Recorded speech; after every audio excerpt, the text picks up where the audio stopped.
Good morning, everybody. Happy Monday. Welcome to Town Hall for this Monday. I hope everybody continues to stay safe, stay healthy, and certainly wish that to your families as well.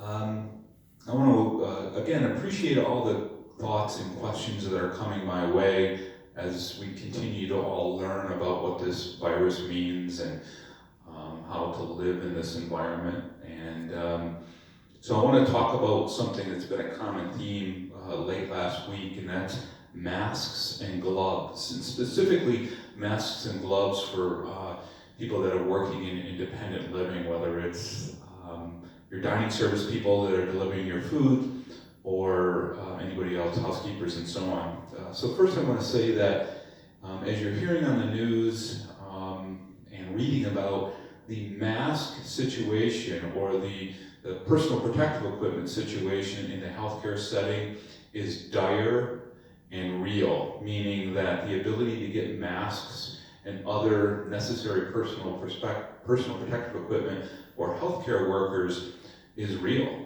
and it affects us as well. So, as we know, we have two healthcare centers. We have one here and we have a small one at Gate Circle.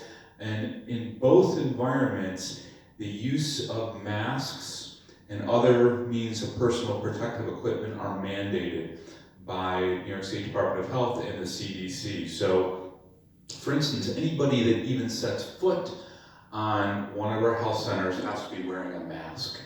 And only the people that are essential and clinical are allowed even to go on there.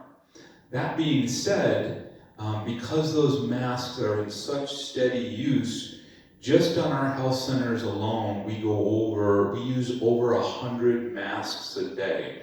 If you think about it, we have 3 shifts, we have dozens of nurses and other healthcare workers, and so 100 or so masks a day times 7 days in a week, you can do the math.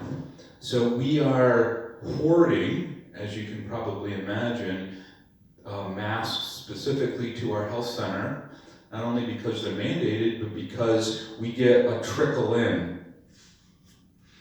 So, we have enough for about a week at a time, and we continue to get a little more, and so clearly, because that's our most vulnerable population, we want to make sure that the majority of our masks and gloves as necessary, I'm trying not to touch my face, as you can see, trying to model not touching my face. But so the majority of our personal protective equipment is used within our health centers. So what does that mean for our independent living and how they are serving our residents? Well, masks, gloves, any other personal protective equipment are not mandated for use with our independent living staff and servicing our residents. And thank God for that, because we would not be able to meet that mandate. There simply is not enough, or are not enough, personal protective equipment, i.e. masks, to be able to use them in independent living. Now, you do see staff from time to time with masks on and with gloves on, and that is their choice, and they're choosing to use them for their own peace of mind. But I can tell you this, specifically to the masks, any staff member that chooses to use those in independent living, and if we have the ability to help them with their choice, they are using that mask, that one mask, for at least a week at a time. They are not allowed shift to shift or even day to day to get a new mask, again, because we simply don't have enough. So, the other issue is gloves that is coming up, and why aren't all our staff gloved? Well, the simple answer is that gloves are, with COVID and even with flu, gloves in a non-sterile environment are not sterile. They're basically like a second skin. So you can put a set of gloves on as you're delivering product or food throughout the campus. Maybe when you first put them on, they're sterile, but as you're continuing to touch everything around you, which is impossible not to do, they become as soiled as your own hands would.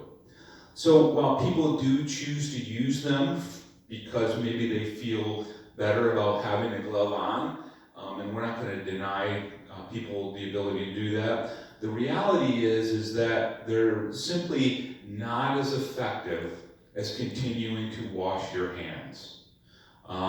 Whether you put your hands to your face, whether you put a glove to your face, you're still going to get the same result. You're still going to get something, soil that's transferred from your hand to your glove directly to your face. So at this point, we don't mandate the use of gloves or face masks for delivery of food, for cleaning. Number one, because we simply can't do it. There are not enough masks to go around. And number two, specifically to the gloves, it's not effective. The most effective thing to do is continue to wash your hands and so on. We do have we have a resident, and we have other opportunities that are presenting themselves each and every day for homemade masks and for washable masks and things such as that. So if we continue, or if we receive those, we'll rethink our mandate for folks that are in independent living. Certainly it'll make it easier for us to be able to give them masks if they would like it to use on an ongoing basis when servicing our residents. That's an if right now. I will let you know when it's a when. I mean, we have some options out there that we're exploring, but literally I can tell you every single day we do a mask count to make sure that we have enough masks to go around in our health center to keep our residents safe. Every single day we beat the bushes to get more masks, just like every other healthcare provider in the world now. That's a big part of our day, is making sure we have enough masks and other possible necessary personal protective equipment to service our residents and our health center. I can tell you that, if you, on the independent side, if you're concerned at all about the exchange of when you get your meals and the bags that they're in, the containers that they're in, what is proven to be true is after you handle the containers that are given to you by our staff, just wash your hands or Purell your hands. That is the safest and most effective way to make sure that you're not transferring anything from the container to your hands to yourself. So continue to push that, washing your hands, Purelling your hands, washing your hands, washing your hands. Don't touch your face. Oh, and by the way, wash your hands. So I'm sure I'll get additional questions on this, but I wanted to clear some of this up. Again, we just simply don't have enough masks to go around. They are not mandated in independent living. The staff that you see wearing them are wearing them because they feel better at wearing them, but the reality is they're wearing the same mask for days on end because we just simply don't have enough to go around. One of the other big questions that I get is, hey Rob, what are you doing about residents that have been traveling and come back to Canterbury Woods? Whether it's overseas or whether it's within the United States. And the answer quite simply is this: there is really nothing that we can do at Canterbury Woods to force residents either not to come back to their home because you're independent living, or to absolutely stay in their apartment once they come back. Now, we do have discussions. We do relay to them that it might be a good idea, but I cannot force someone to stay in their house or their apartment. Just like I couldn't force somebody in the community, whether it be Amherst or in the city, to absolutely stay in their home. They're independent residents. We would hope, and you hear me talking about it now, that people who have traveled and come back to Canterbury Woods, back to their home here, would be conscious enough that they need to do some self-quarantining and they need to maybe limit their movements through the community for a period of time. And we actually know that that's happened in many cases. But again, I'll reiterate, I cannot force people in the independent side to stay in their apartments. A couple other things, something which will be a lot more exciting than me standing here talking to you. Later today, we have both Tracy and Susan doing the first fitness videos.